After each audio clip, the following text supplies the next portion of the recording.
আসসালামু আলাইকুম। অনেকে আমাকে জিজ্ঞাসা করে থাকে যে রিমোট জব জিনিসটা আসলে কী? রিমোট জব জিনিসটা আসলে হচ্ছে যে আপনি ঘরে বসে কাজ করবেন বা আপনি আপনার কমফোর্ট জোনে বসে আপনি কাজ করবেন। লাইক ধরেন এটা আপনি কারো অফিসে গিয়ে কাজ করতে হবে না, মানে ফিজিক্যালি কোথাও গিয়ে কাজ করতে হবে না আপনাকে, বা কারো আন্ডারে থেকে বা কারো বাসায় বসে কাজ করতে হবে না। আপনি আপনার বাসায় নিজ থেকে বসে আপনি এই রিমোট জব কাজ করতে পারবেন।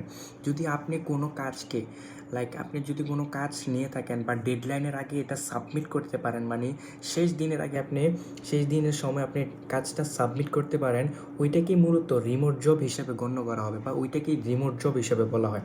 যে আপনি ঘরে বসে কাজটা করবেন, কিন্তু আপনার কেউ কোম্পানি হায়ার করলো বা কেউ লোক হায়ার করলো, এটা বেজ করে যে আপনি কিভাবে কাজটা করতে পারছেন এবং কিভাবে সাবমিট দিতে পারছেন। সো এটা ডেডলাইনটার আগে দেওয়া হয়। আসসালামু আলাইকুম।